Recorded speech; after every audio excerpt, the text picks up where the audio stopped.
ವಾಸ್ತವ. ಅಂದು ಸಂಜೆ ಆಫೀಸ್ನಿಂದ ಮನೆಗೆ ಬಂದ ಅಚ್ಚು ಮೊದಲು ಹೋಗಿ ಫ್ರೆಶ್ ಆಗಿ ಬಂದಿದ್ದಳು. ಫ್ರೆಶ್ ಅಪ್ ಆಗುವ ವಿಷಯಕ್ಕೆ ಪದೇ ಪದೇ ರಾಮ್ ಅವಳ ಕಡೆ ಗುರಿನೋಟ ಬೀರುವುದು ಬೇಡವೆಂದು ಅವಳಿ ನಿರ್ಧಾರಕ್ಕೆ ಬಂದಿದ್ದಳು. ಆಫೀಸ್ನಿಂದ ಬಂದ ಕೂಡಲೇ ಮಡದಿ ಮಗನನ್ನು ನೋಡಲು ಅವಸರದಲ್ಲಿ ಹೋಗುತ್ತಿರುವುದು ಕಂಡು ತಿಳಿನಗೆ ಮೂಡಿತು ರಾಮ್ ಮುಖದಲ್ಲಿ. ನಿಜಕ್ಕೂ ಆರವ್ ಮತ್ತು ಅಚ್ಚು ಹೆತ್ತ ತಾಯಿ ಮಗುವಿನಂತೆ ಹಚ್ಚಿಕೊಂಡಿರುವುದು ಕಂಡು ಅವರಿಬ್ಬರ ನಡುವಿನ ತಾಯಿ ಮಗುವಿನ ಸಂಬಂಧ ದಿನ ಕಳೆದಂತೆ ಗಟ್ಟಿಯಾಗುತ್ತಿರುವುದು ಅವನ ಗಮನಕ್ಕೂ ಬಂದಿತ್ತಲ್ಲ. ರೂಮಿನಿಂದ ಹೊರಬಂದವಳೆ ತನ್ನ ಅತ್ತೆಯ ರೂಮಿಗೆ ಹೋದಳು. ಒಂದು 10 ನಿಮಿಷ ಮಗುವಿನ ಜೊತೆ ಮಗುವಾಗಿ ಆಡಿಬಿಟ್ರೆ ಅವಳ ಮನಸ್ಸಿಗೂ ಅರಿಯದ ಸಮಾಧಾನವಲ್ಲ. ಬಟ್ ಆರತಿಯವರ ರೂಮಿನಲ್ಲಿ ಇದ್ದಂತೆ ಕಾಣಲಿಲ್ಲ ಅಜ್ಜಿ ಮೊಮ್ಮಗ. ದಿನ ಆಫೀಸ್ನಿಂದ ಮನೆಗೆ ಬಂದಾಗ ಅಜ್ಜಿಯ ರೂಮಿನಲ್ಲಿ ಅಜ್ಜಿಯ ಜೊತೆ ಆಡುತ್ತಾ ಕುಳಿತಿರುತ್ತಿದ್ದ ಆರವ್. ಬಟ್ ಇಂದು ಅದೆಲ್ಲಿಗೆ ಹೋದ್ರು ಎಂದು ತಿಳಿಯದೆ ಗೊಂದಲದಲ್ಲಿ ಅಚ್ಚು ಭುವನ ರೂಮಿಗೆ ಬಂದಾಗ ಅತ್ತೆ ಅಳಿಯ ಇಬ್ಬರು ಶೇಕ್ ಇಟ್ ಪುಷ್ಪವತಿ ಸಾಂಗ್ಗೆ ಡ್ಯಾನ್ಸ್ ಮಾಡುತ್ತಿರುವುದು ಕಂಡು ಖುಷಿ ತುಂಬಿದ ಅಚ್ಚರಿಯಲ್ಲಿ ಹರಳಿದವು ಅವಳ ಕಣ್ಣುಗಳು. ಮಗುವಿನ ಜೊತೆ ಡ್ಯಾನ್ಸ್ ಮಾಡುತ್ತಲೇ ಅಚ್ಚು ತಮ್ಮ ರೂಮಿಗೆ ಬಂದಿದ್ದು ಗಮನಿಸಿದ ಭುವನ ತನ್ನ ಅತ್ತಿಗೆ ಕೈ ಹಿಡಿದು ತಮ್ಮ ಜೊತೆ ಸೇರಿಸಿಕೊಂಡು ಡ್ಯಾನ್ಸ್ ಮಾಡಲು ಶುರು ಮಾಡಿದಳು. ಅತ್ತೆ ಅಮ್ಮನ ಜೊತೆ ಸ್ಟೆಪ್ ಹಾಕುತ್ತಿದ್ದ ಆರವ್ ತುಂಬ ಎಕ್ಸೈಟ್ಮೆಂಟ್ನಲ್ಲಿದ್ದ. ಇದಕ್ಕೂ ಮುಂಚೆ ಇಂತಹ ಮೂಮೆಂಟ್ಸನ್ನು ಅವನು ಎಂಜಾಯ್ ಮಾಡಿರಲಿಲ್ಲ. ಅಚ್ಚು ಬಂದ ಮೇಲೆ ನಿಜಕ್ಕೂ ಅವನ ಬಾಲ್ಯ ದಿನದಿಂದ ದಿನಕ್ಕೆ ಸುಂದರಗೊಳ್ಳುತ್ತಿತ್ತು. ಫ್ರೆಶ್ ಆಗಿ ಕೆಳಗಡೆ ಬಂದಿದ್ದ ರಾಮ್ ತಂಗಿ ರೂಮ್ನಿಂದ ಜೋರು ಮ್ಯೂಸಿಕ್ ಕೇಳಿ ಬರುತ್ತಿದ್ದರೂ ಸಹ ಇಗ್ನೋರ್ ಮಾಡಿ ಮನೆಯನ್ನೆಲ್ಲ ಒಮ್ಮೆ ಕಣ್ಣಾಡಿಸಿದ. ಯಾರ ಸುಳಿವು ಸಿಗದೆ ಹೋದಾಗ ಕೊನೆ ಪಕ್ಷ ಮಡದಿ ಮಗನಾದರೂ ಕಾಣುವರೇನೋ ಎಂದು ಅವರನ್ನು ಹುಡುಕಿ ಬಂದ. ರಾಮ್ ಅಚ್ಚರಿಯಿಂದ ಉಬ್ಬೇರಿಸಿ ಬಾಯಿ ಮೇಲೆ ಕೈ ಇರಿಸಿದ. ತಂಗಿ ಮಗನ ಜೊತೆ ಜೋರು ಮ್ಯೂಸಿಕ್ಗೆ ಹೆಜ್ಜೆ ಹಾಕುತ್ತಿದ್ದ ಮಡದಿಯನ್ನು ಕಂಡು ಅವನಿಗೆ ಆಶ್ಚರ್ಯವಾಯಿತು. ಅವಳೊಳ್ಳೆಯ ಡ್ಯಾನ್ಸರ್ ಎಂದು ತಿಳಿಯದ ವಿಷಯವೇನಲ್ಲ ಅವನಿಗೆ. ಬಟ್ ಎಂದು ನೇರವಾಗಿ ಆಕೆ ಹೆಜ್ಜೆ ಹಾಕಿದ್ದನ್ನು ನೋಡುವ ಭಾಗ್ಯ ಸಿಕ್ಕಿರಲಿಲ್ಲ ಅವನಿಗೆ ಅಷ್ಟೇ. ಕೈಕಟ್ಟಿ ಸದ್ದು ಮಾಡದೆ ಗೋಡೆಗೊರಗಿ ನಿಂತನು. ಇಹವನ್ನು ಮರೆತಂತೆ ಡ್ಯಾನ್ಸ್ ಮಾಡುತ್ತಿದ್ದ ತಂಗಿ ಮಡದಿಯನ್ನು ಕಂಡು.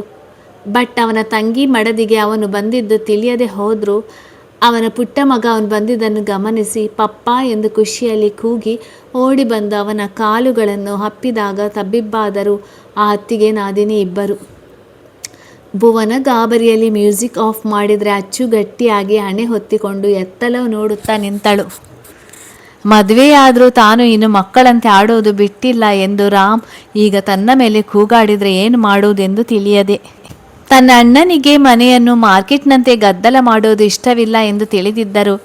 ಆರವ್ ತನ್ನ ಟೀಚರ್ ಶೇಕ್ ಇಟ್ ಪುಷ್ಪವತಿ ಸಾಂಗ್ಗೆ ಎಂದು ಸ್ಟೆಪ್ ಹೇಳಿಕೊಟ್ಟರು ಎಂದು ಅವಳ ಮುಂದೆ ಡ್ಯಾನ್ಸ್ ಮಾಡಿ ತೋರಿಸುವಾಗ ಮನೆಯಲ್ಲಿ ಯಾರೂ ಇಲ್ಲದೆ ಇರುವುದು ಕಂಡು ತಾನು ಸಹ ಅವನ ಜೊತೆ ಹೆಜ್ಜೆ ಹಾಕುತ್ತಿದ್ದ ಹುಡುಗಿಗೆ ಅತ್ತಿಗೆ ಮಾತ್ರ ಕಣ್ಣಿಗೆ ಕಂಡಿದ್ದಳು. ಅತ್ತಿಗೆ ಜೊತೆ ತನ್ನ ಅಣ್ಣನು ಮನೆಗೆ ಬಂದಿದ್ದಾನೆ ಎಂಬುದನ್ನು ಅರಿಯದೆ ಅಚ್ಚುವನ್ನು ತಮ್ಮ ಜೊತೆ ಸೇರಿಸಿಕೊಂಡು ಡ್ಯಾನ್ಸ್ ಮಾಡಿದ್ದನ್ನು ಕಂಡು ಕೈ ಹಿಸುಕಿಕೊಂಡಳು ಭುವನ ಎಂಬ್ರೇಸ್ಮೆಂಟ್ನಲ್ಲಿ. ತನ್ನ ಕಾಲುಗಳನ್ನು ಅಪ್ಪಿದ ಮಗನನ್ನು ತನ್ನ ತೋಳಿಗೆತ್ತುಕೊಂಡ ರಾಮ್ ಅವನ ಹಣೆಗೆ ಕಿಸ್ ಮಾಡಿದಾಗ ತಾನು ಮರು ಕಿಸ್ ಮಾಡಿದ ಆರವ್. ಪಪ್ಪ ಮಮ್ಮ ಚೂಪಲಾಗಿ ಡ್ಯಾನ್ಸ್ ಮಾಡ್ತಾರೆ ಎಂದು ತನ್ನ ಅಮ್ಮನ ಡ್ಯಾನ್ಸ್ಗೆ ಕಾಂಪ್ಲಿಮೆಂಟ್ ಮಾಡಿದ ಮಗನನ್ನು ಕಂಡು ರಾಮ್ ತುಟಿಯಂಚಲ್ಲಿ ಸಣ್ಣ ನಗು ಮೂಡಿದರೆ ಅಚ್ಚು ತನ್ನ ವರ್ತನೆಗೆ ತಾನೇ ಹಳೆದು ಪೇಚಾಡಿಕೊಂಡಳು. ಅಣ್ಣ ಅದು ಇವತ್ತು ಆರವ್ ಕ್ಲಾಸ್ನಲ್ಲಿ ಡ್ಯಾನ್ಸ್ ಹೇಳಿಕೊಟ್ಟರಂತ ಹೇಳಿದ ಅದಕ್ಕೆ ಎಂದು ತಡವರಿಸಿದಾಗ ಎಂದು ತಲೆ ಆಡಿಸಿದ ರಾಮ್. ಅಮ್ಮ ಎಲ್ಲಿ, ಮನೇಲಿ ಇಲ್ವಾ ಎಂದು ಪ್ರಶ್ನೆ ಮಾಡಿದ. ಆರತಿಯವರು ಅಂಕಿತ್ ಜೊತೆ ಹೊರಗಡೆ ಹೋಗಿದ್ದಾರೆ ಎಂದು ತಿಳಿಯದೆ ಅಣ್ಣ ಅಮ್ಮ ಅಂಕಿತ್ ಅಣ್ಣ ಹೊರಗಡೆ ಹೋಗಿದ್ದಾರೆ ಎಂದು ಅಲ್ಲಿಂದ ಮೆಲ್ಲಗೆ ಕಾಲ್ಗಿತ್ತಳು ಜಾನೆ ಭುವನ. ಛೀ, ಇದೆಂತಹ ಹುಡುಗಿ ಇವಳು, ತನ್ನ ಅಣ್ಣನ ಮುಂದೆ ನನ್ನನ್ನು ಸಿಕ್ಕಿ ಬೀಳಿಸಿ ಒಬ್ಬಳೇ ತಪ್ಪಿಸಿಕೊಂಡು ಹೋಗಿಬಿಟ್ಲು ಎಂದು ಗೊಣಗುತ್ತಾ ತನ್ನವನ ಕಡೆ ನೋಡಿದ ಅಚ್ಚು. ರಾಮ್, ಇನ್ನು ನೀವು ಟೀ ಕುಡಿದಿಲ್ಲ ಅಲ್ವಾ, ನಾನು ಹೋಗಿ ಟೀ ಮಾಡಿಕೊಂಡು ಬರ್ತೀನಿ ಎಂದವಳೆ ಅಲ್ಲಿಂದ ಸರಸರನೆ ಹೊರ ಹೋಗಿಬಿಟ್ಟಳು ಭಯದಲ್ಲಿ. ರಾಮ್ ತಾನು ಡ್ಯಾನ್ಸ್ ಮಾಡಿದ ವಿಷಯಕ್ಕೆ ಬೈತಾನೆ ಎಂದು ಭಾವಿಸಿ. ಬಟ್ ರಾಮ್ ತಂಗಿ ಅಥವಾ ಮಡದಿ ಯಾರ ವಿಷಯದಲ್ಲೇ ಆಗಲಿ ಅವರ ಖುಷಿಯನ್ನು ತನ್ನ ಹಿಡಿತದಲ್ಲಿ ಇಡಲು ಬಯಸುವುದಿಲ್ಲ. ಗಂಡು ಮಕ್ಕಳಷ್ಟೇ ಫ್ರೀಡಮ್, ಹೆಣ್ಣು ಮಕ್ಕಳಿಗೂ ಇದೆ ಎಂದು ಗಟ್ಟಿಯಾಗಿ ನಂಬಿದವನು ಅವನು. ಅದರಂತೆ ತನ್ನ ತಂಗಿಗೆ ಯಾವುದೇ ಬಂಧನವಿಲ್ಲದೆ ಅವಳ ಇಷ್ಟದಂತೆ ಜೀವಿಸುವ ಅವಕಾಶ ಕೊಟ್ಟಿದ್ದ. ಬಟ್ ಮನೆಯಲ್ಲಿ ಜೋರಾಗಿ ಮಾತನಾಡೋದು, ಗದ್ದಲ ಮಾಡೋದು ಹೇಟ್ ಮಾಡ್ತಾನೆ ಅವನು. ಸೊ ಮನೆಯ ಅಟ್ಮಾಸ್ಫಿಯರ್ ಯಾವಾಗಲೂ ಶಾಂತವಾಗಿರಲಿ ಎಂದು ಬಯಸುವುದರಿಂದ ಮನೆಯಲ್ಲಿ ಯಾರೂ ಜೋರಾಗಿ ಮಾತನಾಡುತ್ತಿರಲಿಲ್ಲ ಅಷ್ಟೇ. ಮಡದಿ ಗಾಬರಿಯಲ್ಲಿ ಅಲ್ಲಿಂದ ಹೋಗಿದ್ದನ್ನು ಕಂಡು ನಸುನಕ್ಕ ರಾಮ್ ಮಗನನ್ನು ಕರೆದುಕೊಂಡು ಲಿವಿಂಗ್ ಏರಿಯಾಗೆ ಬರುವ ಹೊತ್ತಿಗೆ ಸಂಬಂಧಿಕರ ಗೃಹ ಪ್ರವೇಶಕ್ಕೆ ಹೋಗಿದ್ದ ಅಂಕಿತ್ ಹಾಗೂ ಆರತಿಯವರು ಮನೆಗೆ ವಾಪಸ್ ಬಂದಿದ್ದರು. ತಾಯಿ ಮಗ ಇಬ್ಬರು ಫ್ರೆಶ್ ಆಗಿ ಬರುವ ಹೊತ್ತಿಗೆ ಅಚ್ಚು ಎಲ್ಲರಿಗೂ ಟೀ ಮಾಡಿಕೊಂಡು ಬಂದಳು. ಲಿಂಗಿ ತರಕಾರಿ ತರಲು ಮಾರ್ಕೆಟ್ಗೆ ಹೋಗಿದ್ದರಿಂದ ಸೊಸೆಗೆ ತಿಳಿನಗೆ ಬೀರಿ ಟೀ ಕಪ್ ಕೈಗೆ ಎತ್ತುಕೊಂಡ ಆರತಿಯವರು, ಅಚ್ಚು ಲಿಂಗಿ ಇಲ್ವಾ ಮನೆಯಲ್ಲಿ ಎಂದು ಕೇಳಿದರು. ಅಂಕಿತ್ ರಾಮ್ಗೆ ಟೀ ಕೊಟ್ಟು, ಅಚ್ಚು ಅತ್ತೆ ಅವರು ಹೊರಗಡೆ ಹೋಗಿದ್ದಾರೆ ಅಂತ ಭುವನ ಹೇಳಿದ್ಲು ಎಂದು ಉತ್ತರಿಸಿ ಟೇಬಲ್ ಮೇಲೆ ಕನ್ಸ್ಟ್ರಕ್ಷನ್ ಬ್ಲಾಕ್ಸ್ ಆಕ್ಟಿವಿಟಿ ಕಿಟ್ನ ಜೊತೆ ಬ್ಲಾಕ್ಸ್ ಕಟ್ಟುತ್ತಿದ್ದ ಮಗನಿಗೆ ಹೆಲ್ಪ್ ಮಾಡಲು ಕುಳಿತಳು ಅಚ್ಚು. ಅಮ್ಮ ಎಲ್ಲಿಗೆ ಹೋಗಿದ್ರಿ ಎಂದು ತಿಳಿಯದೆ ಕೇಳಿದ ರಾಮ್. ಅಂಕಿತ್ ಸಹ ಬೆಳಿಗ್ಗೆ ತಮ್ಮ ಜೊತೆ ಆಫೀಸ್ಗೆ ಬಂದವನು ಮಧ್ಯಾಹ್ನ ಅಮ್ಮ ಕಾಲ್ ಮಾಡಿ ಮನೆಗೆ ಬರುವುದಾಗಿ ಹೇಳಿದ್ರು ಎಂದು ಮನೆಗೆ ಬಂದು ಬಿಟ್ಟಿದ್ದಾನಲ್ಲ, ಕಾರಣವೇನೆಂದು ಹೇಳದೆ. ಗೃಹ ಪ್ರವೇಶಕ್ಕೆ ಹೋಗಿದೆ ಕಣೋ ಎಂದವರು ಮೊಮ್ಮಗನ ಜೊತೆ ಬ್ಲಾಕ್ಸ್ ಕಟ್ಟುತ್ತಿದ್ದ ಸೊಸೆಯನ್ನು ಕಂಡು, ರಾಮ್ ನೆಕ್ಸ್ಟ್ ವೀಕ್ ಸ್ವಿಟ್ಜರ್ಲ್ಯಾಂಡ್ಗೆ ಹೋಗೋದಕ್ಕೆ ಫ್ಲೈಟ್ ಟಿಕೆಟ್ ಬುಕ್ ಮಾಡಿದ್ದೀನಿ ಎಂದವರನ್ನು ಗೊಂದಲದಲ್ಲಿ ನೋಡಿದರು ಅಚ್ಚು ಮತ್ತು ರಾಮ್ ಇಬ್ಬರು. ಈಗ ಸ್ವಿಟ್ಜರ್ಲ್ಯಾಂಡ್ಗೆ ಏನಕ್ಕೆ ಹೋಗ್ತಿದ್ದಾರೆ ಎಂದು ತಿಳಿಯದೆ. ಅಮ್ಮ ಈಗ ನೀವು ಏನಕ್ಕೆ ಸ್ವಿಟ್ಜರ್ಲ್ಯಾಂಡ್ಗೆ ಹೋಗ್ತಾ ಇದ್ದೀರಾ, ಯಾರ ಜೊತೆ ಹೋಗ್ತಾ ಇದ್ದೀರಾ ಎಂದು ರಾಮ್ ಪ್ರಶ್ನೆ ಮಾಡಿದ್ದು ಕಂಡು ಅವನ ಪಕ್ಕದಲ್ಲಿ ಟೀ ಕುಡಿಯುತ್ತಾ ಕುಳಿತಿದ್ದ ಅಂಕಿತ್ಗೆ ನಗು ಬಂದು ಕುಡಿಯುತ್ತಿದ್ದ ಟೀ ನೆತ್ತಿಗೇರಿ ಜೋರು ಕೆಮ್ಮು ಶುರುವಾಯಿತು. ಅಂಕಿತ್ ಹುಷಾರು ಕಣೋ ಎಂದ ಅಚ್ಚು ಅವನನ್ನು ಗದರಿಸಿದರೆ ಆರತಿಯವರು ಕಣ್ಣಿನಲ್ಲಿ ಸುಮ್ಮನಿರುವಂತೆ ಎಚ್ಚರಿಸಿದರು. ರಾಮ್ ಮುಂದೆ ಈ ವಿಷಯದಲ್ಲಿ ತರಲೇಬೇಡವೆಂದು. ಬಟ್ ತನ್ನ ಅಣ್ಣನ ಇನ್ನೋಸೆನ್ಸ್ ಕಂಡು ಅಂಕಿತ್ಗೆ ನಗು ತಡೆಯಲು ಆಗಲಿಲ್ಲ. ಕೈಯಲ್ಲಿ ಟೀ ಕಪ್ ಹಿಡಿದು ಎದ್ದು ನಿಂತವನು ಹನಿಮೂನ್ಗೆ ಹೋಗುವುದಕ್ಕೆ ಅಣ್ಣ ಎಂದು ಮುಸಿ ನಗುತ್ತಾ ಅಲ್ಲಿಂದ ಸರಿದು ಹೋದ. ಅಲ್ಲೇ ಇದ್ರೆ ಪಕ್ಕ ತನ್ನ ಅಣ್ಣನ ಕೆಂಗಣ್ಣಿಗೆ ಗುರಿಯಾಗಬೇಕಾಗುವುದು ಎಂದರಿತು. ಅಂಕಿತ್ ಹೇಳಿದ ಮಾತಿಗೆ ದಂಗಾದ ಅಚ್ಚು, ವಾಟ್ ಅತ್ತೆ, ಈ ವಯಸ್ಸಿನಲ್ಲಿ ಸ್ವಿಟ್ಜರ್ಲ್ಯಾಂಡ್ಗೆ ಹನಿಮೂನ್ಗೆ ಹೋಗ್ತಿದ್ದೀರಾ ಎಂದು ತನ್ನನ್ನು ತಾನೇ ಪ್ರಶ್ನೆ ಮಾಡಿಕೊಂಡಳು. ಮರುಕ್ಷಣವೇ, ಏ ಇಡಿಯಟ್, ಅವನೇನೋ ತರಲೆ ಮಾಡಿದರೆ ನೀನು ಅದೇ ರೀತಿ ಯೋಚನೆ ಮಾಡ್ತಿದ್ಯಾ ಎಂದು ತನ್ನನ್ನು ತಾನೇ ಬೈದುಕೊಂಡು ಮೆಲ್ಲಗೆ ತನ್ನವನ ಕಡೆ ನೋಡಿದಳು ಅಚ್ಚು. ಅವನು ಏನು ಎನ್ನುವಂತೆ ಉಬ್ಬೇರಿಸಿದಾಗ ನಾಲಿಗೆ ಕಚ್ಚಿಕೊಂಡು ಏನಿಲ್ಲ ಎಂದು ಕುತ್ತಿಗೆ ಆಡಿಸಿ ಎದ್ದು ಅಲ್ಲಿಂದ ಜಾಗ ಖಾಲಿ ಮಾಡಲು ನೋಡಿದಳು. ಅದ್ಯಾಕೋ ಅಲ್ಲಿ ಅವಳಿಗೆ ಇರಬೇಕು ಅನ್ನಿಸ್ಲಿಲ್ಲ. ತಾನು ಇಷ್ಟೊಂದು ಚೈಲ್ಡಿಶ್ ಆಗಿ ಯೋಚನೆ ಮಾಡ್ತೇನೆ ಎಂದು ತನ್ನವನಿಗೆ ತಿಳಿದ್ರೆ ಅದೇನು ಅಂದುಕೊಳ್ಳುವನು ತನ್ನ ಬಗ್ಗೆ ಅನ್ನುವ ಮುಜುಗರದಲ್ಲಿ. ಬಟ್ ಅವಳನ್ನು ನುಣುಚಿಕೊಳ್ಳಲು ಬಿಡದೆ ಆರತಿಯವರು, ಅಚ್ಚು ನಾನು ನಿಮ್ಮ ಜೊತೆನೇ ಮಾತನಾಡುತ್ತಿರೋದು. ಆ ಗೋಬೆ ಏನೋ ತರಲೆ ಮಾಡಿದ ಅಂತ ನೀನು ಯಾಕೆ ಎದ್ದು ಹೋಗ್ತಿದ್ಯಾ? ನೀನು ಅಂದುಕೊಂಡಂತೆ ಸ್ವಿಟ್ಜರ್ಲ್ಯಾಂಡ್ಗೆ ಹನಿಮೂನ್ಗೆ ಹೋಗೋದಕ್ಕೆ ನಮಗೆಲ್ಲ ಟಿಕೆಟ್ ಬುಕ್ ಮಾಡಿರೋದು ಎಂದಾಗ ತಬ್ಬಿಬ್ಬಾದಳು ಅಚ್ಚು. ಅದೇಗೆ ಇಷ್ಟು ಕ್ಲಿಯರ್ ಆಗಿ ತಾನು ಮನಸ್ಸಿನಲ್ಲಿ ಅಂದುಕೊಂಡಿದ್ದನ್ನು ಇವರು ಹೇಳಿಬಿಟ್ಟರು ಎಂದು ತಿಳಿಯದೆ, ಅತ್ತೆ ನಾನು ಆ ರೀತಿ ಅಂದುಕೊಳ್ಳಿಲ್ಲ ಎಂದು ಸಣ್ಣ ಧ್ವನಿಯಲ್ಲಿ ರಾಗ ಹಾಕಿದಳು.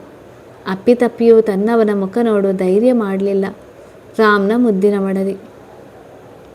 ತನ್ನಮ್ಮನ ಇರಾದೆ ಹರಿತ ರಾಮ್, ಅಮ್ಮ ಈಗ ಅದಕ್ಕೇನು ಅರ್ಜೆಂಟ್ ಇದೆ ಎನ್ನುತ್ತಿದ್ದ ಮಗನ ಕಡೆ ಚೂಪು ನೋಟ ಬೀರಿದ ಆರತಿಯವರು, ಎರಡನೇ ಸಲ ಹೀಗೆ ರಾಗ ಆಗ್ತಿರೋದು ನೀವು ಹನಿಮೂನ್ಗೆ ಹೋಗುವುದಕ್ಕೆ. ನೀವಿಷ್ಟೊಂದು ಯೋಚನೆ ಮಾಡೋದು ನೋಡ್ತಿದ್ರೆ ಮಕ್ಕಳನ್ನು ಮುಂದಿನ ಜನ್ಮದಲ್ಲಿ ಮಾಡಿಕೊಳ್ಳೋ ಪ್ಲ್ಯಾನ್ನಲ್ಲಿದ್ದೀರಾ ಅನಿಸುತ್ತೆ ಅಲ್ವಾ ಗಂಡ ಹೆಂಡತಿ ನೀವು ಎಂದು ತುಸು ದನಿ ಜೋರು ಮಾಡಿದಾಗ ಅಚ್ಚುಗೆ ಏನು ಹೇಳಬೇಕೆಂದು ಬಾಯಿಂದ ಪದಗಳೇ ಹೊರಡಲಿಲ್ಲ. ಬಟ್ ಇದೇ ವಿಷಯಕ್ಕೆ ತನ್ನಮ್ಮ ತಮ್ಮ ಮೇಲೆ ಸಿಟ್ಟು ಮಾಡಿಕೊಳ್ಳೋದನ್ನು ಇಷ್ಟಪಡದ ರಾಮ್, ಅಮ್ಮ ಮಾವ ಕಾಲ್ ಮಾಡಿದರು ದೀಪಾವಳಿ ಹಬ್ಬಕ್ಕೆ ಬನ್ನಿ ಅಂತ. ಸೊ ನಾವು ನೆಕ್ಸ್ಟ್ ವೀಕ್ ಅಚ್ಚು ಮನೆಗೆ ಹೋಗ್ತಾ ಇದ್ದೀವಿ. ಅಲ್ಲಿಂದ ಬಂದ ಮೇಲೆ ಬೇಕಾದರೆ ಇದರ ಬಗ್ಗೆ ಮಾತಾಡೋಣ ಎಂದ ರಾಮ್ ಮಡದಿ ಕಡೆ ನೋಡಿ. ಅಚ್ಚು ನೀವೇನು ಹೇಳ್ತೀರಾ ಎಂದು ಪ್ರಶ್ನೆ ಮಾಡಿದಾಗ, ರಾಮ್ ನಾನು ಇದನ್ನೇ ಹೇಳಬೇಕಂತ ಇದ್ದೆ ಎಂದವಳಿಗೆ ನಿಜಕ್ಕೂ ದೀಪಾವಳಿಗೆ ತಾನು ತನ್ನ ತವರಿಗೆ ಹೋಗುತ್ತಿರುವ ವಿಷಯ ಈಗಲೇ ತಿಳಿದದ್ದು. ಏನು ಹೇಳಬೇಕು ಎಂದು ತಡಕಾಡಿದ ಅಚ್ಚು, ಹಾಂ ಅತ್ತೆ ಇವ್ರು ಹೇಳ್ತಿರೋದು ಸರಿಯಾಗಿದೆ ಎಂದು ತಡವರಿಸಿ ಟೇಬಲ್ ಮೇಲಿದ್ದ ಟೀ ಕಪ್ಗಳನ್ನು ತೆಗೆದುಕೊಂಡು ಅಲ್ಲಿಂದ ಅವಸರದಲ್ಲಿ ಹೊರಟು ಬಿಟ್ಟಳು.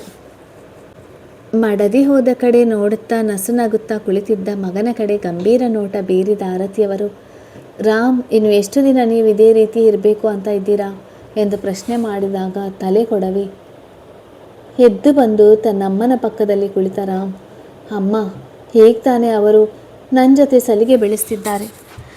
ಅಂದದ್ರಲ್ಲಿ ನಾನು ಈ ವಿಷಯದಲ್ಲಿ ದುಡುಕೋದಕ್ಕೆ ರೆಡಿ ಇಲ್ಲ. ಆ್ಯಂಡ್ ಇನ್ನು ಅವರ ಮನಸ್ಸಿನಲ್ಲಿ ಸಾತ್ವಿಕ್ ನೆನಪು ಪೂರ್ತಿಯಾಗಿ ಮಾಸಿಲ್ಲ ಅನ್ನೋದನ್ನು ನಾನು ನೆನಪಿನಲ್ಲಿಟ್ಕೊಳ್ಬೇಕು. ನಾನೀಗ ಅವಸರ ಮಾಡಿ ಅವರ ಮನಸ್ಸಿನಲ್ಲಿ ಏನಿದೆ ಅಂತ ಅರ್ಥ ಮಾಡಿಕೊಳ್ಳದೆ ಈ ವಿಷಯದಲ್ಲಿ ಮುಂದುವರಿದರೆ ನೆಕ್ಸ್ಟ್ ಏನೇ ಪ್ರಾಬ್ಲಮ್ ಆದರೂ ನಾನೇ ಸಫರ್ ಪಡಬೇಕು. ಸೊ ನನಗೆ ಇದು ಇಷ್ಟವಿಲ್ಲ ಅಮ್ಮ. ಅಚ್ಚು ಮನಸ್ಸಿನಲ್ಲಿ ಸಾತ್ವಿಕ್ ನೆನಪುಗಳು ಸಂಪೂರ್ಣವಾಗಿ ಮಾಸಿ ಹೋಗಿ ಅವರಿಗೆ ನನ್ನ ಪ್ರೀತಿ ಯಾವಾಗ ಅರ್ಥ ಆಗುತ್ತೋ ಅಲ್ಲಿಯವರೆಗೂ ನಾನು ವೆಯ್ಟ್ ಮಾಡೋದಕ್ಕೆ ರೆಡಿ ಇದ್ದೀನಿ. ಪ್ಲೀಸ್ ಮತ್ತೆ ನೀವು ಇದರ ಬಗ್ಗೆ ಅವರ ಮುಂದೆ ಮಾತಾಡಿ ಅವರಿಗೆ ಮುಜುಗರ ಮಾಡಬೇಡಿ ಎಂದು ರಿಕ್ವೆಸ್ಟ್ ಮಾಡಿದ ರಾಮ್. ಅಂಕಿತ್ ನೆಕ್ಸ್ಟ್ ವೀಕ್ ತಮ್ಮ ಮತ್ತೊಂದು ಬ್ರ್ಯಾಂಚನ್ನು ಟೇಕ್ ಓವರ್ ಮಾಡಿದ ಮೇಲೆ ರಾಮ್ ಸಂಪೂರ್ಣ ಗಮನ ತನ್ನ ಕಂಪನಿ ಕಡೆ ಹೋಗಿ ತನ್ನ ಪರ್ಸನಲ್ ಲೈಫನ್ನು ಇಗ್ನೋರ್ ಮಾಡಿಬಿಡುವ ಎಂಬ ಆಲೋಚನೆಯಿಂದ ಇಂದು ಮತ್ತೆ ಹನಿಮೂನ್ ವಿಷಯ ಪ್ರಸ್ತಾಪಿಸಿದ್ದರು ಅಷ್ಟೇ ಅವನ ತಾಯಿ. ಈಗ ಮಗ ಆಡಿದ ಮಾತುಗಳನ್ನು ಕೇಳಿ ಅವನ ಮೇಲಿನ ಗೌರವ ಅಭಿಮಾನ ದುಪ್ಪಟ್ಟಾಯಿತು. ಯಾವ ಗಂಡಸು ತಾನೇ ಹೆಣ್ಣಿನ ಸೂಕ್ಷ್ಮ ಮನಸ್ಥಿತಿಯನ್ನು ಅರಿತು ಈ ವಿಷಯದಲ್ಲಿ ಮುಂದುವರಿಯುವ ಯೋಚನೆ ಮಾಡುವ. ಬಟ್ ರಾಮ್ ಎಲ್ಲ ಗಂಡಸರಂತಲ್ಲ, ಅಚ್ಚು ಅವಳಾಗಿಯೇ ಒಲಿದು ಬರಲಿ ಎಂದದ್ದು ಕೇಳಿ ಅವರಿಗೂ ಸಹ ಖುಷಿಯಾಯಿತು. ಮತ್ತು ಆ ವಿಷಯಕ್ಕೆ ಮಾತು ಬೆಳೆಸಲು ಇಚ್ಛಿಸಲಿಲ್ಲ ಆರತಿಯವರು. ಆಡುತ್ತಿದ್ದ ಮೊಮ್ಮಗನನ್ನು ಎತ್ತಿಕೊಂಡು ಅಲ್ಲಿಂದ ದೂರ ಸರಿದರು. ಸಮಯ 10:30 ಇನ್ನೂ ಮಲಗಲು ಹೋಗದೆ ಮಗನ ಜೊತೆ ಮಾತಲ್ಲೇ ಕೋಟೆ ಕಟ್ಟುತ್ತಾ ಕುಳಿತಿದ್ದ ಸೊಸೆಯನ್ನು ಕಂಡು ಸುಸ್ತಾಗಿ ತಲೆ ಕೊಡವಿದ ಆರತಿಯವರು, ಅಚ್ಚು, ತಾಯಿ ಮಗ ಇಬ್ಬರು ಇವತ್ತು ಜಾಗರಣೆ ಇರುವ ಪ್ಲ್ಯಾನ್ ಇದೆಯಾ ಹೇಗೆ ಎಂದರು. ಅತ್ತೆ, ನಿದ್ದೆ ಬರ್ತಿಲ್ಲ ಎಂದು ನೆಪ ಹೇಳಿದಳು ಅಚ್ಚು. ಇನ್ನು ಸ್ವಲ್ಪ ಹೊತ್ತು ಅಲ್ಲೇ ಇದ್ದು ರಾಮ್ ಮಲಗಿದ ಮೇಲೆ ರೂಮ್ಗೆ ಹೋಗಲು ಅವಳು ಈ ರೀತಿ ಮಾಡುತ್ತಿದ್ದಳು. ಸಂಜೆ ಡ್ಯಾನ್ಸ್ ಮಾಡಿದ್ದು ನಂತರ ಅತ್ತೆ ಹನಿಮೂನ್ ವಿಚಾರ ಮಾತನಾಡುವಾಗ ತಾನು ದಡ್ಡಿಯಂತೆ ಯೋಚನೆ ಮಾಡಿ ಅವರ ಮುಂದೆ ಸಿಕ್ಕಿಬಿದ್ದಾಗಿನಿಂದ ರಾಮ್ ಮುಂದೆ ಹೋಗಲು ಅವಳಿಗೆ ಒಂದು ರೀತಿ ಆಗುತ್ತಿತ್ತು. ಅದು ಕಸಿಮಿಸಿಯೋ ಅಥವಾ ಮುಜುಗರವೋ ಅವಳಿಗೆ ತಿಳಿಯದಾಗಿತ್ತು. ಅಚ್ಚಿ ಹೇಳಿದ್ದು ಕೇಳಿ ಅವಳ ಕಡೆ ಹುರಿನೋಟ ಬೀರಿದ ಆರತಿಯವರು, ಬೆಳಿಗ್ಗೆ ಹೋದರೆ ಸಂಜೆ ಮನೆಗೆ ಬರೋದು, ಆಮೇಲೆ ಮಗನ ಜೊತೆ ಹೀಗೆ ಆಡ್ತಾ ಕೂರೋದು, ಹೀಗೆ ಆದರೆ ನಿನ್ನ ಆರೋಗ್ಯದ ಕತೆ ಏನು, ರೆಸ್ಟ್ ಬೇಡ್ವಾ ನಿನಗೆ ಎಂದು ರೇಗಿದಾಗ ಮುಖ ಹಿಡಿಸಿದಳು ಅಚ್ಚು. ಬಂಗಾರಿ ಬಾ, ತಾಚಿ ಮಾಡೋಣ ಎಂದು ಮಗುವನ್ನು ಎತ್ತಿಕೊಳ್ಳಲು ಹೋದಾಗ ಅಚ್ಚು ಎಂದು ಗದರಿದರು ಆರತಿ. ಮಗ ಸೊಸೆಯ ನಡುವೆ ಇರುವ ಪರದೆ ಕಳಚಿ ಆದಷ್ಟು ಬೇಗ ಅವರಿಬ್ಬರು ತಮ್ಮ ಸಂಸಾರ ಶುರು ಮಾಡಲಿ ಎಂದು ಅವರು ಬಯಸ್ತಿದ್ರೆ, ಹೇ ಹುಡುಗಿ ಈ ರೀತಿ ಸಣ್ಣ ಮಕ್ಕಳಂತೆ ಆಡುವುದು ಕಂಡು ಅವರಿಗೆ ಬೇಸರವಾಯಿತು. ನಿಂತ ಸೊಸೆಯನ್ನು ಕಂಡು ನಿಟ್ಟುಸಿರೊಂದು ಹೊರಹಾಕಿದ ಆರತಿಯವರು, ನನಗೆ ಆರವ್ ಇಲ್ಲದಿದ್ದರೆ ನಿದ್ರೆ ಬರುವುದಿಲ್ಲ, ಸೊ ಆರವ್ ನನ್ನ ಜೊತೆಯಲ್ಲೇ ಮಲಗ್ತಾನೆ, ನೀನೋಗಿ ಮಲಗು ಎಂದರು. ಆಗ ಸಣ್ಣ ಮಕ್ಕಳಂತೆ ಅಳು ಮುಖ ಮಾಡಿ ಗುಡ್ ನೈಟ್ ಎಂದು ಉಸಿರಿ ತನ್ನ ರೂಮಿಗೆ ಅಂಜಿಕೆಯಿಂದಲೇ ಬಂದಳು ಅಚ್ಚು.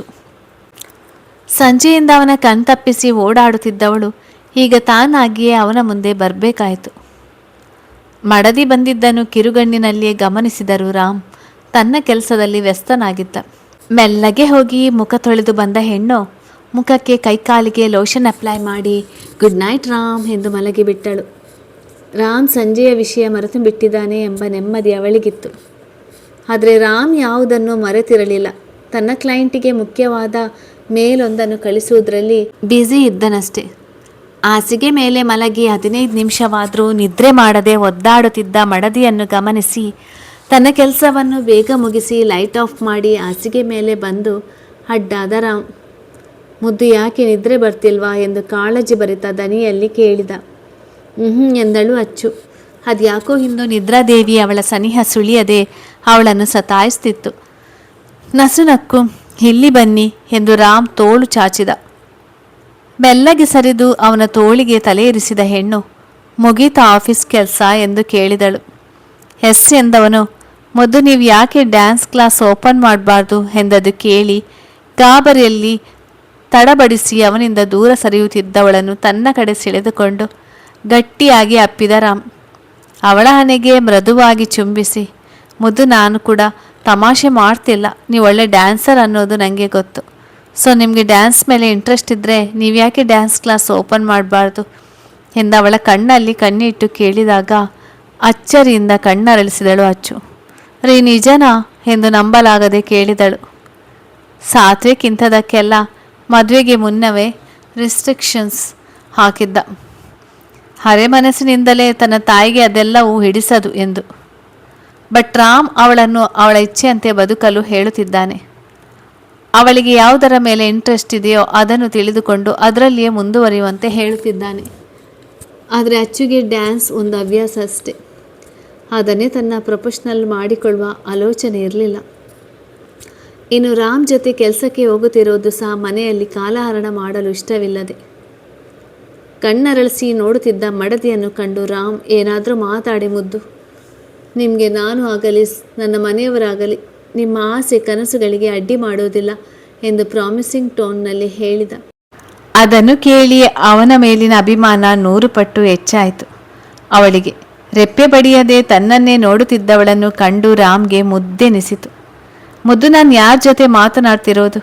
ಮತ್ತೆ ನನ್ನನ್ನು ಈ ರೀತಿ ನೋಡುವುದನ್ನು ನಿಲ್ಲಿಸಿ, ಇಲ್ಲದಿದ್ದರೆ ಮುಂದೆ ಏನಾಗುತ್ತೋ ಅದಕ್ಕೆ ನಾನು ಹೊಣೆಯಲ್ಲ ಎಂದು ಛೇಡಿಸಿದಾಗ ಅವನು ತನ್ನ ಅನುಮತಿ ಇಲ್ಲದೆ ಮುಂದುವರಿಯಲಾರ ಎಂದು ತಿಳಿದಿದ್ದರೂ ಅವಳ ಕೆನ್ನೆಗಳು ನಾಚಿಕೆಯಿಂದ ಕೆಂಪಾದವು. ಅವನೆದೆಗೆ ಮೃದುವಾಗಿ ಗುದ್ದಿದ ಅಚ್ಚು, ರಾಮ್ ನನ್ನ ಗೋಳಾಡಿಸಿಕೊಳ್ಳುವುದಂದರೆ ನಿಮಗೆ ಮಜಾ ಅಲ್ವಾ? ನನಗೆ ನೀವು ಅಂದುಕೊಂಡ ರೀತಿ ಡ್ಯಾನ್ಸ್ ಕ್ಲಾಸ್ ಓಪನ್ ಮಾಡುವ ಆಸೆ ಏನಿಲ್ಲ. ಆ್ಯಂಡ್ ನನಗೆ ನಿಮ್ಮ ಜೊತೆ ಆಫೀಸ್ನಲ್ಲಿ ಕೆಲಸ ಮಾಡೋದಕ್ಕೆ ತೃಪ್ತಿ ಇದೆ. ಮತ್ತು ಅಪ್ಪ ಯಾವಾಗ ಕಾಲ್ ಮಾಡಿ ದೀಪಾವಳಿ ಹಬ್ಬಕ್ಕೆ ನಮ್ಮನ್ನು ಇನ್ವೈಟ್ ಮಾಡಿದ್ರು ಎಂದು ಉಬ್ಬು ಬೆಸೆದು ಮಾತು ಬೇರೆಡೆ ತಿರುಗಿಸಲು ಹೇಳಿದಳು. ಇವತ್ತು ಮಧ್ಯಾಹ್ನ ಕಾಲ್ ಮಾಡಿದ್ರು, ಬಟ್ ನಾನು ನಿಮಗೆ ಅದನ್ನು ಹೇಳುವುದನ್ನು ಮರೆತೆ ಎಂದದ್ದು ಕೇಳಿ ಅಚ್ಚು ಮುಖ ಮಂಕಾಗಿದ್ದುದನ್ನು ಗಮನಿಸಿದ ರಾಮ್, ಏನಾಯಿತು? ನಿಮಗೆ ಕಾಲ್ ಮಾಡದೆ ನನಗೆ ಕಾಲ್ ಮಾಡಿದ್ರು ಅಂತ ಬೇಜಾರಾಗಿದೆಯಾ ಎಂದು ಗೊಂದಲದಲ್ಲಿ ಕೇಳಿದ. ಎಂದು ಅವನದೆಗೆ ಮುಖ ಒದಗಿಸಿದ ಅಚ್ಚು. ನನ್ನನ್ನು ನೋಡಿದರೆ ಮೀನಾಕ್ಷಿ ಅತ್ತೆ ಸಿಟ್ಟು ಮಾಡಿಕೊಂಡು ಸಾತ್ವಿಕ್ ಜೀವ ಹೋಗೋದಕ್ಕೆ ನಾನೇ ಕಾರಣ ಅಂತ ಚುಚ್ಚಿ ಮಾತಾಡ್ತಾರೆ. ಪ್ಲೀಸ್ ರಾಮ್, ನಾವು ಹಬ್ಬದ ದಿನ ಅಲ್ಲಿಗೆ ಹೋಗೋದು ಬೇಡ. ನನ್ನಿಂದ ನಿಮ್ಮ ಜೊತೆ ಅಪ್ಪ ಅಮ್ಮನ ಸಂತೋಷ ಹಾಳಾಗಿ ಬಿಡುತ್ತೆ ಎಂದಳು. ಬೇಸರದಲ್ಲಿ ನೋಡಿದವಳ ತಲೆಗೆ ಮುತ್ತಿಟ್ಟ ರಾಮ್, ಮದುವೆಯಾದ ಮೇಲೆ ನಮಗಿದ್ದು ಮೊದಲ ದೀಪಾವಳಿ, ಅಂಥದ್ರಲ್ಲಿ ನಾನೀಗ ಮಾವನಿಗೆ ಬರೋದಕ್ಕೆ ಆಗೋದಿಲ್ಲ ಅಂತ ಹೇಳಿದರೆ ಅವ್ರಿಗೆ ಬೇಜಾರಾಗೋದಿಲ್ವಾ? ನಿಮ್ಮ ಕಡೆಯಿಂದ ತಪ್ಪಿಲ್ಲ ಅಂದಮೇಲೆ ಮೀನಾಕ್ಷಿ ಆಂಟಿ ಮಾತುಗಳನ್ನು ಯಾಕೆ ತಲೆಗೆ ಹಾಕಿಕೊಳ್ತೀರಾ? ಮಗನನ್ನು ಕಳೆದುಕೊಂಡು ಸಂಕಟದಲ್ಲಿ ಅವರು ಹಾಗೆಲ್ಲ ಮಾತಾಡ್ತಾರೆ. ಕಿವಿ ಕೇಳಿಸಿಲ್ಲ ಅಂತ ಸುಮ್ಮನಾಗಿ ನಮ್ಮ ಮದುವೆಯಾಗಿ 4 ತಿಂಗಳು ಆಗ್ತಾ ಬಂತು ಅನಿಸುತ್ತೆ. ಬಟ್ ಇಲ್ಲಿವರೆಗೂ ನಾವು ಒಂದು ಸಲ ಸಹ ಖುಷಿಯಿಂದ ನಿಮ್ಮ ತವರಿನಲ್ಲಿದ್ದು ಬಂದಿಲ್ಲ.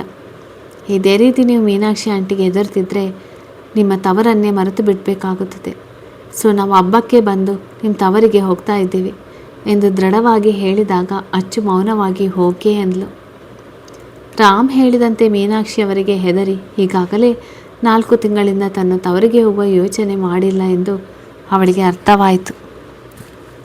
ಇನ್ನು ಮುಂದೆಯೂ ತನ್ನ ಮನಸ್ಥಿತಿ ಇದೇ ರೀತಿ ಮುಂದುವರಿದರೆ ಖಂಡಿತ ರಾಮ್ ಹೇಳಿದಂತೆ ತವರು ಮನೆ ಮರೀಚಿಕೆಯಾಗುವುದು ಎಂದು ಅವಳಿಗೆ ತಿಳಿಯಿತು. ಅದಾಗಲೇ ತುಂಬ ತಡವಾಗಿದ್ದುದರಿಂದ ರಾಮ್ ಗುಡ್ ನೈಟ್ ಎಂದ. ಮತ್ತೆ ಮಾತು ಬೆಳೆಸಲು ಅವಕಾಶ ಕೊಡದಂತೆ ಅಚ್ಚು ಸಹ ಕಣ್ಣು ಮುಚ್ಚಿದಳು. ರಾಮ್ ಮಡದಿ ಹೇಳಿದ ವಿಚಾರವನ್ನು ಯೋಚಿಸ್ತಾ ನಿದ್ರೆಗೆ ಜಾರಿದ. Flashback. ಕೈಗೆ ವಾಚ್ ಬಿಗಿಯುತ್ತಾ ಡೈನಿಂಗ್ ಟೇಬಲ್ ಬಳಿ ಬಂದು ಸಾತ್ವಿಕ್, ಅಮ್ಮ ತಿಂಡಿ ರೆಡಿ ಆಯ್ತಾ ಎಂದ. ಸಾತ್ವಿಕ್, ಸಾರಿ ಕಣೋ, ಯಾಕೋ ಇವತ್ತು ನನ್ನ ಆರೋಗ್ಯ ಸರಿಯಿಲ್ಲ, ಅದಕ್ಕೆ ಇನ್ನೂ ತಿಂಡಿ ಮಾಡಿಲ್ಲ ಎಂದು ಆರತಿಯವರು ದನಿಯಲ್ಲಿದ್ದ ಆಯಾಸ ಗಮನಿಸಿ ಗಾಬರಿಯಲ್ಲಿ ಅವರ ಬಳಿ ಬಂದ ಸಾತ್ವಿಕ್. ಅಮ್ಮ ಏನಾಯಿತು? ರಾತ್ರಿ ಆರಾಮವಾಗಿ ಇದ್ದೆ ಅಲ್ವಾ? ಈಗ ಇದ್ದಕ್ಕಿದ್ದಂತೆ ನಿನ್ನ ಹೆಲ್ತ್ ಇಷ್ಟೊಂದು ಅಪ್ಸೆಟ್ ಹೇಗಾಯಿತು ಎಂದು ಪ್ರಶ್ನೆ ಮಾಡಿದ. ಗೊತ್ತಿಲ್ಲ ಸಾತ್ವಿಕ್, ಬಟ್ ನನ್ನಿಂದ ಯಾವ ಕೆಲಸ ಮಾಡುವುದಕ್ಕೂ ಆಗ್ತಾ ಇಲ್ಲ ಎಂದಾಗ ಸರಿ ಹಾಸ್ಪಿಟಲ್ಗೆ ಹೋಗಿ ಬರೋಣ ಎಂದ ಸಾತ್ವಿಕ್. ಬೇಡ, ನಿಮ್ಮ ಅಪ್ಪನ ಜೊತೆ ನಾನು ಹಾಸ್ಪಿಟಲ್ಗೆ ಹೋಗಿ ಬರ್ತೀನಿ, ನೀನು ಆಫೀಸ್ಗೆ ಹೋಗು ಎಂದರು. ಈಗಾಗಲೇ ಹುಡುಗಿಯರ ಮನೆಗೆ ಸುತ್ತಲೂ ಅವನು ತುಂಬ ರಜೆ ಮಾಡಿದ್ದುದರಿಂದ ಅವ್ರು ಹೀಗೆ ಹೇಳಿದರು. ನಿನ್ನ ಹಾಸ್ಪಿಟಲ್ಗೆ ಕರ್ಕೊಂಡು ಬಂದಮೇಲೆ ನಾನು ಆಫೀಸ್ಗೆ ಹೋದರೂ ನಡೆಯುತ್ತೆ ಮಾ ಎಂದ ಸಾತ್ವಿಕ್. ನೀನು ಹೋಗು ಸಾತ್ವಿಕ್, ನಿಮ್ಮ ಅಪ್ಪನಿಗೂ ಕಾಲು ನೋವಿದೆ ಅಂತೆ, ಈಗ ನನ್ನ ಜೊತೆ ಹಾಸ್ಪಿಟಲ್ಗೆ ಬಂದಾಗ ಅವರು ಸಹ ತೋರಿಸ್ಕೊಂಡು ಬರ್ತಾರೆ ಎಂದು ತುಸು ರೇಗಿದಂತೆ ಹೇಳಿದಾಗ ಸಾತ್ವಿಕ್ ನಿಟ್ಟುಸಿರಬಿಟ್ಟು, ಓಕೆ, ಏನಾದರೂ ಎಮರ್ಜೆನ್ಸಿ ಇದ್ದರೆ ಕಾಲ್ ಮಾಡು, ನಾನು ಬರ್ತೀನಿ ಎಂದು ಎಚ್ಚರಿಸಿ ಆಫೀಸ್ನ ಬ್ಯಾಗ್ ಹಿಡಿದು ಹೊರಟವನನ್ನು ಕಂಡು, ಹೇ ತಿಂಡಿ ತಿನ್ನದಾಗಿ ಹೋಗ್ತೀಯೇನೋ ಎಂದು ಕೇಳಿದರು. ನೀನು ಈ ಸ್ಥಿತಿಯಲ್ಲಿರುವಾಗ ನನಗೆ ತಿಂಡಿ ಯಾರು ಮಾಡಿ ಹಾಕ್ತಾರೆ ಅಂತ ತಮಾಷೆಯಾಗಿ ಹೇಳಿದ. ಸಾತ್ವಿಕ್ಗೆ ಸಂಪೂರ್ಣ ಅವರು ಮನೆಗೆ ಬರಲು ಹೇಳಿದ್ದಳು. ಸಂಪೂರ್ಣ ಬಂದಿದ್ದಾಳೆ ಬೆಳಿಗ್ಗೆ. ಅವಳಿಗೆ ಹೇಳಿದ್ದೀನಿ ನಿಂಗೂ ಸೇರಿಸಿ ತಿಂಡಿ ಮಾಡುವುದಕ್ಕೆ ಅಂದಾಗ, ಅಮ್ಮ ತಲೆ ಕೆಟ್ಟಿದೆಯಾ ನಿಂಗೆ, ನಾನು ಆಫೀಸ್ ಕ್ಯಾಂಟೀನ್ನಲ್ಲಿ ತಿಂತಿದ್ದೆ ತಾನೆ ಎಂದು ರೇಗಿದ ಸಾತ್ವಿಕ್. ಹೇ, ಯಾವಾಗಲೂ ಆ ಹಾಳಾದ ಕ್ಯಾಂಟೀನ್ ಫುಡ್ ತಿಂದಿದ್ದು ಸಾಕು, ಈಗ ಹೋಗಿ ಆಂಟಿ ಮನೆಯಲ್ಲಿ ತಿಂಡಿ ತಿಂದುಕೊಂಡು ಹೋಗು ಎಂದು ಆರ್ಡ್ರ್ ಮಾಡಿದರು. ಅಸನೆಯಿಂದ ಮುಖ ಬಿಗಿದ ಸಾತ್ವಿಕ್ ಅಮ್ಮ ಪ್ಲೀಸ್ ಎಂದ. ಅವನಿಗೆ ಇಂಥದನ್ನೆಲ್ಲ ಹಿಡಿಸ್ತಿರಲಿಲ್ಲ. ಸಾತ್ವಿಕ್, ನಾನು ಹೇಳಿದಷ್ಟು ಮಾಡುವುದನ್ನು ಕಲಿ. ಅವ್ರು ನಿನಗೂ ಸೇರಿಸಿ ಅಡುಗೆ ಮಾಡಿದಾಗ ನೀನು ತಿನ್ನದೆ ಹೋದರೆ ಅವರಿಗೂ ಬೇಜಾರಾಗುತ್ತೆ ಎಂದು ಇನ್ನಷ್ಟು ಜೋರು ಮಾಡಿದಾಗ ಅರೆ ಮನಸ್ಸಿನಿಂದಲೇ ಅಚ್ಚು ಮನೆಗೆ ಬಂದಿದ್ದ ಸಾತ್ವಿಕ್. ಅವನನ್ನು ಕಂಡ ಕೂಡಲೇ ಸಂಪೂರ್ಣ, ಸಾತ್ವಿಕ್ ಯಾಕೆ ಇಷ್ಟೊಂದು ತಡ ಮಾಡಿದೆ, ಇಷ್ಟೊತ್ತಾದರೂ ನೀನು ಬಾರದಿರೋದು ನೋಡಿ ತಿಂಡಿ ತಿನ್ನದೆ ಆಫೀಸ್ ಹೊರಟು ಬಿಟ್ಟೇನೋ ಅಂದುಕೊಂಡೆ ಎನ್ನುತ್ತಾ ತಟ್ಟೆ ಹಾಕಿ ತಿಂಡಿ ಬಡಿಸಿದರು. ಆಫೀಸ್ಗೆ ಹೋಗುವ ಅವಸರದಲ್ಲಿ ತಿಂಡಿ ತಿನ್ನುತ್ತಿದ್ದ ಅಬಿಗೆ ಆಯ್ ಹೇಳಿ ಮುಜುಗರದಲ್ಲಿ ತಿಂಡಿ ತಿನ್ನಲು ಕುಳಿತ ಸಾತ್ವಿಕ್ ಕಣ್ಣುಗಳು ಮನೆಯನ್ನೆಲ್ಲ ಒಂದು ಸುತ್ತು ಸುತ್ತಿ ಬಂದಿದ್ದವು. ಬಟ್ ಅಚ್ಚು ಸುಳಿವು ಸಿಗಲಿಲ್ಲ. ಫೋನ್ನಲ್ಲಿ ಮುಖ ಹುದುಗಿಸಿ ತಿಂಡಿ ತಿನ್ನುತ್ತಿದ್ದ ಅಭಿ ಬೇಕಂತಲೇ ಅವನನ್ನು ಇಗ್ನೋರ್ ಮಾಡಿದ. ಅಂದು ತನ್ನ ತಂಗಿಯ ಮೇಲೆ ಸಾತ್ವಿಕ್ ಚಾಡಿ ಹೇಳಿದ್ದನ್ನು ಅವನಿನ್ನೂ ಮರೆತಿರಲಿಲ್ಲ. ಸಾತ್ವಿಕ್ಗೆ ಮುಜುಗರವಾಗದಂತೆ ಸಂಪೂರ್ಣ ಅವನನ್ನು ಮಾತಿಗೆ ಎಳೆಯುತ್ತಿದ್ದರು. ಮುಖಗಂಟಿಕ್ಕಿ ತನ್ನ ಅಣ್ಣನ ಪಕ್ಕದಲ್ಲಿ ಬಂದು ಕುಳಿತ ಅಚ್ಚು, ಅಭಿ ನೀನಾದರೂ ಹೆಲ್ಪ್ ಮಾಡು ಎಂದು ಪಿಸು ದನಿಯಲ್ಲಿ ರಿಕ್ವೆಸ್ಟ್ ಮಾಡಿದಳು. ಡೋಂಟ್ ವರಿ ಪುಟ್ಟ, ನಾನು ಇಷ್ಟು ಬೇಗ ನಿಮಗೆ ಮದುವೆ ಮಾಡುವುದಕ್ಕೆ ಬಿಡೋದಿಲ್ಲ. ಇವತ್ತು ಬರುವ ಹುಡುಗ ತಾನಾಗೆ ಈ ಪ್ರೊಪೋಸಲ್ನಿಂದ ದೂರ ಸರಿವಾಗೆ ಮಾಡ್ತೀನಿ ಎಂದು ಅಭಯ ನೀಡಿದ ಅಭಿ. ಅಣ್ಣ ತಂಗಿಯ ಪಿಸು ಪಿಸು ಮಾತನ್ನು ಗಮನಿಸ್ತಿದ್ದ ಸಾತ್ವಿಕ್, ಬಜಾರಿ ಇವತ್ತು ಆಫೀಸ್ ಬರ್ತಿಲ್ಲ ಅನಿಸುತ್ತೆ, ಯಾವುದೋ ವಿಷಯಕ್ಕೆ ಬೆಳಿಗ್ಗೆ ಫುಲ್ಲು ಗರಂ ಆಗಿದ್ದಾಳೆ ಎಂದುಕೊಂಡು ತಿಂಡಿ ಕಡೆ ಗಮನ ಕೊಟ್ಟ. ಅಚ್ಚು ತಿಂಡಿ ತಿನ್ನದೀಗ ನಿನ್ನದೇನು, ಹೋಗು ಫ್ರೆಶ್ ಆಗಿ ಬಾ ಎಂದು ಗದರಿದ ತನ್ನಮ್ಮನ ಕಡೆ ಕೆಕ್ಕರಿಸಿ ನೋಡಿದ ಅಚ್ಚು. ಅಮ್ಮ, ಇದೆಲ್ಲ ನಿಂದೇ ಪ್ಲ್ಯಾನ್ ಅಂತ ನನಗೂ ಗೊತ್ತು. ಯಾಕಮ್ಮ ನಿಂಗೆ ನನ್ನ ಮೇಲೆ ಇಷ್ಟೊಂದು ಸಿಟ್ಟು, ಅಂಥ ದ್ರೋಹ ನಾನೇನು ಮಾಡಿದೆ ನಿಂಗೆ ಎಂದು ಸಿಡುಕಿದಳು. ಅವಳು ಯಾಕೆ ಇಷ್ಟು ಸಿಟ್ಟಾಗಿದ್ದಾಳೆ ಎಂದು ಸಾತ್ವಿಕ್ಗೆ ಅರ್ಥವಾಗಲಿಲ್ಲ. ತಂಗಿಯ ಪರ ಬ್ಯಾಟಿಂಗ್ ಮಾಡಿದ ಅಭಿ, ಅಮ್ಮ ಅಚ್ಚು ಹೇಳ್ತಿರೋದು ಸರಿಯಾಗೇ ಇದೆ, ಇವಳಿಗೂ 24 ಇಯರ್ಸ್ ಅಷ್ಟೇ, ಹೀಗೆ ಇವಳಿಗೆ ಮದುವೆ ಮಾಡುವ ನಿರ್ಧಾರ ಮಾಡಿದ್ಯಾ ಎಂದಾಗ ಸಾತ್ವಿಕ್ಗೆ ಅಲ್ಲಿ ನಡೆಯುತ್ತಿರುವ ಗಲಾಟೆ ಮದುವೆ ವಿಚಾರಕ್ಕೆ ಎಂದು ತಿಳಿಯಿತು. ರಾತ್ರಿ ಊಟ ಮಾಡುವಾಗ ನಾಳೆ ಬೆಳಿಗ್ಗೆ ಅಚ್ಚು ನೋಡಲು ಹುಡುಗ ಬರ್ತಿದ್ದಾರೆ ಎಂದು ಹೇಳಿದಾಗಿನಿಂದ ಅಣ್ಣ ತಂಗಿ ಈ ರೀತಿ ಹುರಿದು ಬೀಳ್ತಿದ್ರು. ಅಭಿ, ಅಚ್ಚು ಅತಿ ಮಾತಾಡ್ತಿದ್ದೀರಾ ನೀವು, ನನಗೂ ಈ ಪ್ರಪೋಸಲ್ಗೂ ಯಾವುದೇ ಸಂಬಂಧ ಇಲ್ಲ. ನಿಮ್ಮ ಅಪ್ಪನ ಫ್ರೆಂಡ್ ಮಗ ಇವತ್ತು ನಿನ್ನ ನೋಡೋದಕ್ಕೆ ಬರ್ತಾ ಇರೋದು ಎಂದು ಕೇಳಿ ತಿನ್ನುತ್ತಿದ್ದ ವಾಂಗಿಬಾತ್ ಸಾತ್ವಿಕ್ಗೆ ನೆತ್ತಿಗೇರಿ ಜೋರು ಕೆಮ್ಮು ಶುರುವಾಯಿತು. ಅಚ್ಚು ನೋಡಲು ಹುಡುಗ ಬರ್ತಿದ್ದಾನೆ ಎಂಬ ವಿಷಯ ಸಾತ್ವಿಕ್ಗೆ ಆಘಾತ ನೀಡಿತು. ಕಾರಕ್ಕೋ ಅಥವಾ ಮನಸ್ಸಿನ ಬಾಧೆಗೂ ತಿಳಿಯದು ಅವನ ಕಣ್ಣುಗಳಲ್ಲಿ ನೀರು ತುಂಬಿ ಬಂತು. ಪಕ್ಕದಲ್ಲಿದ್ದ ಸಂಪೂರ್ಣ ಅವನ ಬೆನ್ನ ನೀವಿ ನೀರು ಕುಡಿಸಿದರು. ಚೇತರಿಸಿಕೊಳ್ಳಲು ಸಾತ್ವಿಕ್ಗೆ ಸಮಯ ಬೇಕಾಯಿತು. ಅವನ ಮುಖ ಮತ್ತು ಕಣ್ಣುಗಳು ಕೆಂಪಾಗಿದ್ದವು.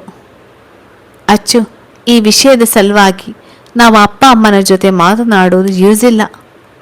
ನಾನೇ ಒಂದು ಪ್ಲ್ಯಾನ್ ಮಾಡ್ತೀನಿ, ನೀನು ಆರಾಮವಾಗಿರು, ಮುಖ ಸಿಂಡರಿಸುವುದು ಕಡಿಮೆ ಮಾಡಿಕೊ ಎಂದು ಅವಳಿಗೆ ಮಾತ್ರ ಕೇಳುವಂತೆ ಪಿಸುಗಟ್ಟಿದ ಅಭಿ. ಬಾಯಿ ಕಣೆ, ಅವರು ಬಂದು ಹೋದ್ಮೇಲೆ ಕಾಲ್ ಮಾಡುವುದನ್ನು ಮರಿಬೇಡ ಎಂದು ಎಚ್ಚರಿಸಿ ಹೊರಟ. ಸಾತ್ವಿಕ್ ಮಾತ್ರ ಆಘಾತದಲ್ಲಿ ಗರಬಡಿದವನಂತೆ ಕುಳಿತು ಬಿಟ್ಟ.